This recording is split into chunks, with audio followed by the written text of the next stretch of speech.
Just after 7 a.m. on January the 24th, 2023, multiple shots were fired at the factory apartment building at Bergen and Virginia Avenue in Jersey City, New Jersey.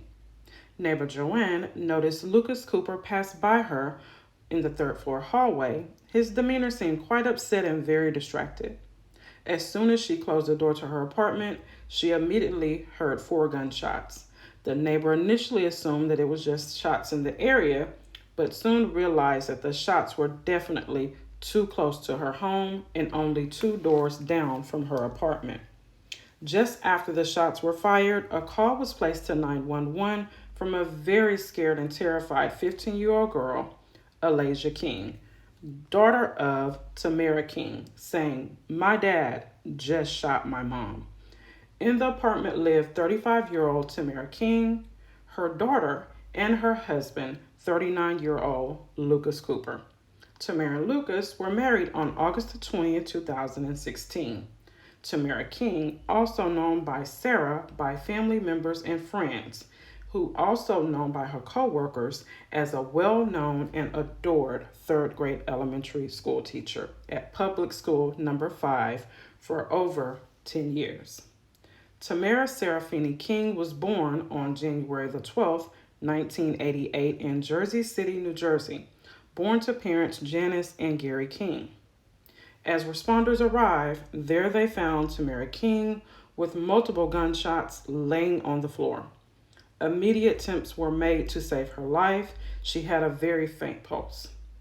First responders took Temara to Jersey City Medical Center, but she was pronounced dead at 8:06 a.m. Her daughter, Alasia, was left unharmed. Temara attended high school in Jersey City. Temara was definitely no stranger to achieving and accomplishing her goals at an early age. She served as a member of the school council at James Ferris High School, where she was a member of the basketball team.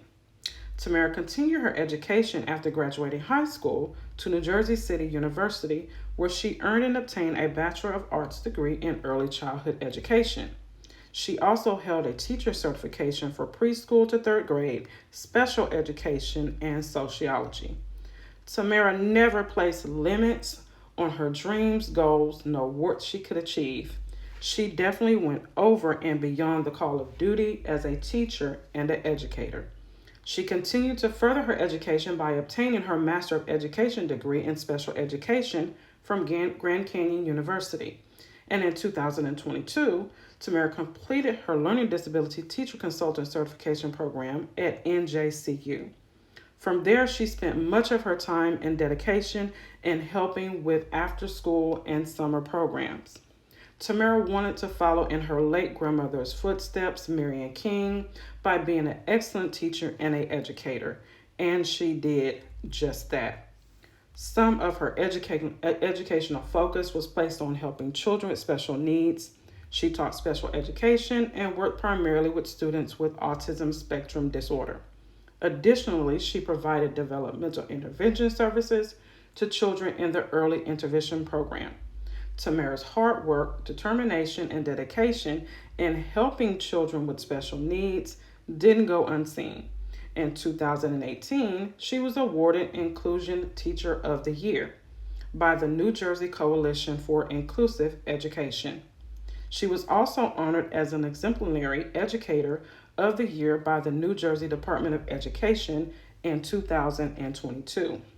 She not only managed a career, but also utilized her other talents and gifts from her athletic background by sharing fitness tips that led to her advancing to entrepreneurship by opening up her own dance and fitness studio called Fine and Fit, collaborated with her sister under Susie Daughters LLC, which were brands associated with health and wellness.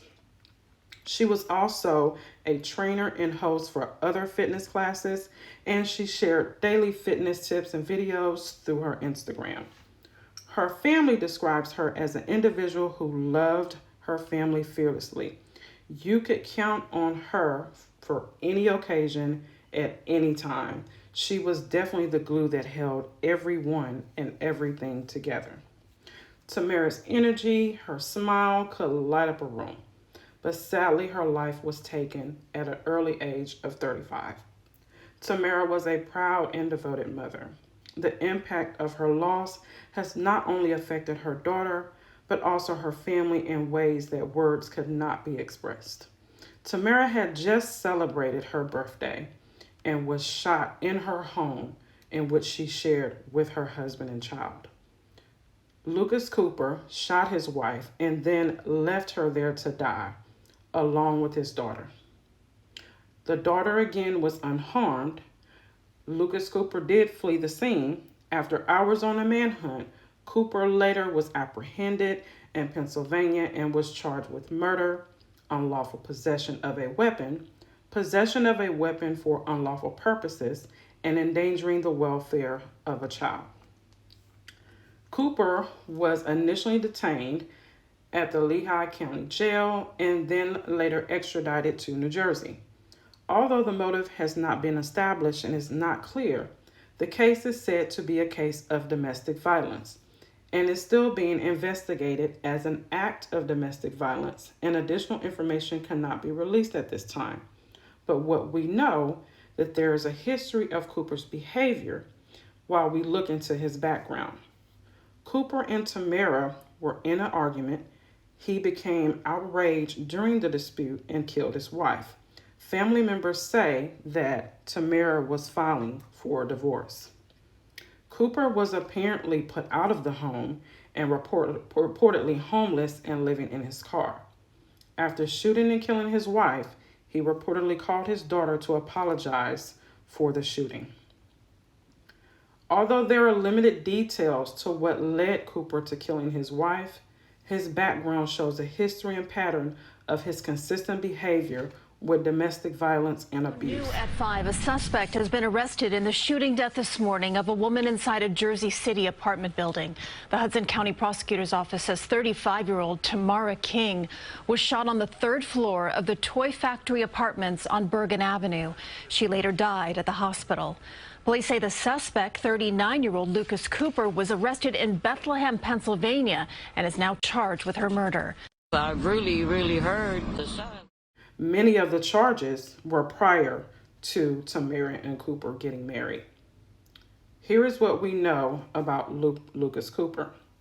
News 13 reported that Cooper previously pleaded guilty in 2014 for violating a domestic violence order. He was given only 2 years probation. In 2013, Cooper was convicted of aggravated assault. He pled guilty in 2009 to aggravated assault with a deadly weapon. Upon my further research into Cooper's background, I learned that in the 2014 aggravated assault criminal case, it was very dependent upon him pointing a firearm at another individual, which was either a police officer or a teacher. In another charge, Cooper was charged with Criminal Code 2C29-9, which is a criminal contempt and a fourth degree charge because he knowingly disobeyed a court order, restraining order, and was disorderly during the offense. He was also charged with harassment communication, in which he made multiple offensive communications by using offensive coarse language and was made in a manner that likely caused extreme alarm. Cooper's consistent history shows a clear pattern of his criminal charges related to violent acts and abuse. Cooper was able to get probation rather than serve extended jail time. He was released to only be able to commit this horrible act. I urge anyone who is dealing with a domestic violence issue to seek help immediately. Your life means so much more. According to the National Coalition Against Domestic Violence, there are 3 main reasons why victims stay with their abusers. The victim's reasons for staying with their abuser are extremely complex, and in most cases, they are based on the reality that their abuser will follow through with the threats that they have made and trap them in. The abuser will hurt or kill them, they will hurt or kill their kids, or they will win custody of their kids, or will harm harm others or family members. They will ruin them financially. The list goes on and on. The victim in the violent relationship knows their abuser best and fully knows the extent to which they will go to make sure that they can maintain control over them. The victim literally may not be able to safely escape or protect those that they loved. Initially, it is based on fear, and the abuser preys on that. I urge you to please check on your loved ones. Make sure you do welfare checks. Make sure that you communicate with your family members and friends about the individuals that you're dating or you're in a relationship with. By doing so, by not communicating with them, you do eliminate that communication with people that love and care for you. It's not just about keeping your life and your affairs and your relationship private. It's about making others aware of the person that you're dating or in a relationship with. That way, if something happens, a family member or friend can provide local authorities with the information and details to properly help you. Do welfare checks. Research the person that you are dating or in a relationship with. Most importantly, trust your intuition. Trust your gut instinct. It will never steer you wrong. If something is not right about a person, 9 times out of 10, you are probably feeling something that is correct. In most cases, the first impression of a person that you are dating in the beginning stages could very well be a completely different person when you get into the relationship. Ask questions about their life. Pay close attention to the signs and the triggers. Watch how they handle situations when they become upset with you and with others. It could very well save your life. If you are enduring a domestic violence situation, please contact the National Domestic Violence Hotline at 1-800-799-7233 or go to thehotline.org. All calls are completely free and confidential. Also, with my company, the EC Firm, we have partnered with One Love Be Beautiful to form the Love You First, Forever, and Always. Through this mission, we want to provide resources, tips, and support to those who are suffering domestic violence as well as mental illness. We will partner up with local organizations to get you the help and support that you need. So if you are needing help, not only can you call the hotline, but you can also contact us, theecfirm.com. Our calls are also free and confidential, and we will help you. Again, thank you so much for tuning in. Please make sure that you check on your loved ones. If you're suffering from any type of abuse, please seek help. Okay? Saving your life and you being here for yourself, and if you have children or family, is much more important. Step out on faith from the fear. You have a blessed one. This is Sunshine Love. You have a great day.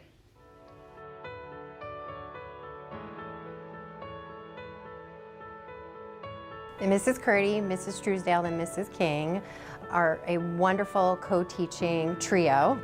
They have gone above and beyond to ensure that all their students are comfortable in this inclusion setting. There's a lot of cooperative learning going on where children can work together, they help each other, they communicate their ideas, they build confidence in doing so. Group 4, you're going to start here at our focus wall. Brought pictures of them wearing it. Each lesson is centered around the kids, so my co-teacher and I are more so of the facilitators. She gives the support that each student needs, and she shows all her love equally with each student. I think the benefits of having, 2 teachers in a room is really beneficial to the children because they get to see the 2 different teaching styles.